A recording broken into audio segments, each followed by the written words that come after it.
Hello तपाईहरु सबैजनालाई आज मेरो च्यानलमा स्वागत छ। अनि आज हामी हेर्ने छौं कसरी हामीले फोन पे को जुन चाहिँ अटो पेमेन्ट अन भइराखेको हुन्छ त्यो हामी कसरी हेर्न सक्छौं र कसरी हामीले त्यसलाई अफ गर्न सक्छौं। आज हामी त्यो विषयमा हामी हेर्ने छौं। अनि हाम्रो कतिवटा पैसाहरु काटिराखेको हुन्छ फोन पे द्वारा तर हामीलाई थाहा हुँदैन। त्यो कुराहरु आज हामी हेर्ने छौं। अन्त कसरी त्यसलाई अफ गर्न सकिन्छ त्यो विषयमा पनि हामी हेर्ने छौं है। ल म तपाईहरुलाई सिकाउने छु। तपाईहरु फोन पे मा जानुहोस्। पहिलो फोन पे मा गइकन यो मैले जुन चाहिँ देखाइराखेको छु यो स्क्रिनमा यो फोन पे मा गइकन यहाँनेरि जुन चाहिँ हाम्रो अकाउन्ट सेक्सन छ, प्रोफाइल सेक्सन हुन्छ, त्यहाँ हामी पस्ने छौं।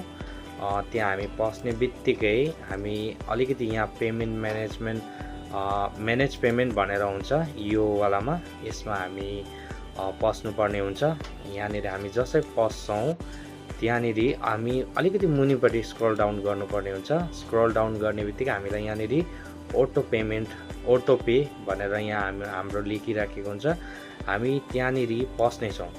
त्यहाँ हामी यहाँनेरि जब हामी क्लिक गर्छौं तब हाम्रोमा यसरी यहाँनेरि आएको हुन्छ। जसरी यहाँ मेरोमा तपाईहरुले देख्नुहुन्छ तीनवटा अटो पेमेन्ट अन भइराखेको छ। यो दुईटा त मेरो अलरेडी सानोतिनो लोन हो, त्यही कारणले त्यसलाई त हामी अफ गर्न सक्दैनौं। यो जुन चाहिँ माथिपट्टि यो सिको एपको अनलाइन भनेर आएको छ यो कुरामा यसमा हामी क्लिक गर्ने छौं। तपाईहरुकोमा अब यस्तो कतिवटा आएको होला त्यो मलाई थाहा छैन। अब बाइ चान्स तपाईहरुको पैसा काट्दैछ भने चाहिँ तपाईहरु यहाँ हेर्न सक्नुहुन्छ। यो जुन चाहिँ अनगोइङ उयसमा तपाईहरु देख्नुहुन्छ यहाँनेरि तपाईहरुको छ, एउटा दुईटा जतिवटा पनि हुन्छ छ भने तपाईहरु त्यहाँनेरि क्लिक गर्न सक्नुहुन्छ। तपाईहरुको जतिवटा पनि होस्। कसरी गर्नुपर्छ भन्दा जुन चाहिँ यो सिको एपको जुन चाहिँ छ यसमा हामी क्लिक गर्ने छौं। जसै क्लिक गर्ने बित्तिकै हाम्रोमा यसरी खुलेर आउँछ।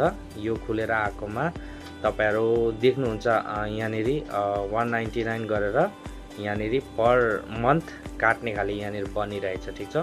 अन्त यसलाई हामी काट्नको लागि चाहिँ यहाँ मुनिपट्टि डिलिट अटो पेमेन्ट भनेर लेखेको हुन्छ। तपाईहरु हेर्नुहोस् त्यहाँनेरि तपाईको डिलिट जे भनेर पनि लेखेको हुन्छ। त्यहाँनेरि तपाईहरु हेर्नुहोस्। अन्त त्यहाँ हेरेर त्यहाँ हामी क्लिक गर्ने छौं। जसै हामी त्यहाँ क्लिक गर्छौं अटोमेटिक यहाँनेरि हाम्रोमा एउटा सेक्सन खोलिन्छ किन डिलिट गर्ने हामीलाई किन यो अटो पेमेन्ट अफ गर्ने भनेर आउँछ। यहाँनेरि तपाईहरु जुनै पनि सेलेक्ट गर्न सक्नुहुन्छ। तपाईहरुको मर्जीले सेलेक्ट गर्नुस्। यहाँनेरि छ I don't have fund to continue this subscription, मतलब अब तपाईहरुको मा पैसा छैन त्यो सब्स्क्राइब लिनु लागि तपाईहरु त्यो काट्न चाहनुहुन्छ त्यहाँ काट्न सक्नुहुन्छ। म चाहिँ I don't need the product or service now भनेर यो लेखेकोमा म क्लिक गर्ने छु। मलाई चाहिँ यो चाहिँदैन भनेर जुन चाहिँ भनेको छ यसमा म क्लिक गर्ने छु। जब क्लिक गरेर मुनिपट्टि हामी कन्टिन्यू गर्दाखेरि यहाँनेर भनेर आउँछ एउटा पौज अलिक छिन तपाईहरुले त्यो बन्द गरिराख्ने कि न डिलिट पर्मानेन्टली डिलिट गर्ने भनेर त्यहाँनेर आएको हुन्छ। त्यहाँनेर तपाईहरु पर्मानेन्ट डिलिट गर्न चाहनुहुन्छ भने त्यहाँनेर पर्मानेन्ट डिलिटमा थिच्नुस्। डिलिटमा थिच्नु हुने बित्तिकै त्यहाँनेर आउँछ। अन्त कन्फर्म गरेर यहाँनेर तपाईहरु नडराउनु पर्ने कुरा हुन्छ किनभने त्यहाँनेर तपाईहरुले आफ्नो पिन हालेर जुन चाहिँ पैसा हाल्ने खाले टाइपको आउँछ त्यो चाहिँ मैले सक्दैन। त्यो फोटो क्लिक गर्न नसकेको कारणले मैले डाइरेक्ट तपाईहरुले यहाँ देखाएको छु।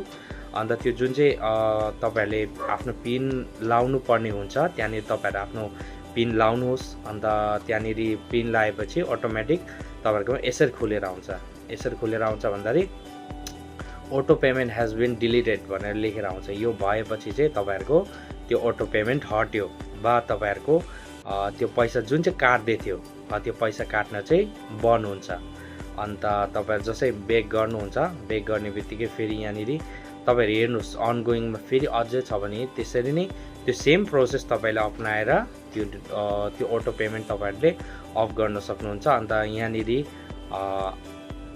आर्चिभ्ड मतलब जुन चाहिँ अब तपाईहरुको त्यो डिलिट बक्स छ जुन तपाईले डिलिट गर्नुभएको छ त्यो त्यहाँनेरि हेर्न सक्नुहुन्छ। यता साइडपट्टि यता जानुस् तपाईहरु गएपछि यहाँ देख्न सक्नुहुन्छ। यहाँनेरि जुन चाहिँ डिलिट गरेको थिएँ मैले सिको एपको त्यो वाला डिलिट भएको छ। यहाँनेरि अरु पनि कतिवटा छ मैले क्यान्सल गरेको छु डिलिट गरेको छु।